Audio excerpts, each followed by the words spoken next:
বন্ধুরা, আশা করি সকলেই ভালো আছেন। আমি এই ভিডিওটি করছি ভারতীয় ফুটবলে একটি ট্রান্সফার আপডেট নিয়ে এবং সেই প্লেয়ারটি আইএসএল এ 2023-24 মরশুমে কিরকম পারফরমেন্স করেছিল সেটি নিয়ে। 2023-24 মরশুমে সেই প্লেয়ারটির পারফরমেন্স আমি ডেটা এবং চার্টের সাহায্যে ডিসপ্লে করব।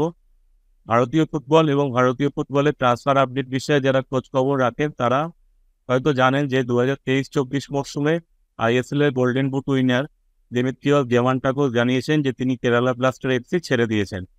এখন প্রশ্নটা হলো তিনি কোন দলে যোগ দেবেন। তিনি যদি ভারতীয় কোনো দলে যোগ দেন তবে সেটি কোন দল? এখন এই নিয়ে জল্পনা চলতেই পারে। শোনা যাচ্ছে যে ইস্টবেঙ্গল এবং মুম্বাই এফসি দিমিত্রিয়স দিয়ামান্টাকোসকে দলে নেওয়ার ব্যাপারে লড়াইয়ে আছে।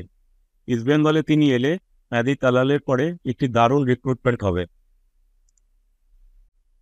দিমিত্রিয়স দিয়ামান্টাকোস 2023-24 মরশুমে আইএসএল এ কেরালা ব্লাস্টার্স এফসির হয়ে 17টি ম্যাচ খেলেছেন, গোল করেছেন 13টি, অর্থাৎ প্রতি ম্যাচে 0.76, এবং তিনি অ্যাসিস্ট করেছেন 3টি, অর্থাৎ প্রতি ম্যাচে 0.17।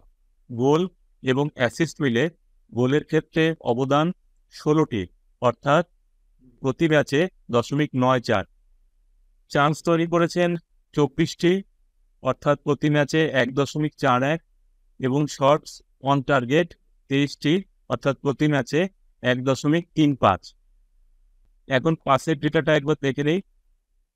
পাসেস প্রতি ম্যাচে 18 এবং সাকসেসফুল পাসেস প্রতি ম্যাচে 13.23, আর পাসিং অ্যাকুরেসি হলো 73%। তার পারফরমেন্সের থেকে দেখা যাচ্ছে আইএসএল এ তিনি অত্যন্ত উচ্চমানের পারফরমেন্স করেছেন কেরালা ব্লাস্টার্স এফসির হয়ে। এখন তিনি ইস্টবেঙ্গল বা মুম্বাই এফসি বা অন্য যে কোনো দলেই যান, তিনি যে মানের ফুটবলার এবং যে মানের তিনি পারফরমেন্স করেছেন তাতে বলা যেতেই পারে তিনি যে কোনো দলের সম্পদ হয়ে উঠতে পারেন।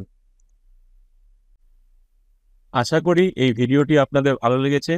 পরবর্তী ভিডিওতে এরকমই একটি খেলার বিষয় নিয়ে আলোচনা করব। সকলে ভালো থাকবেন। ধন্যবাদ।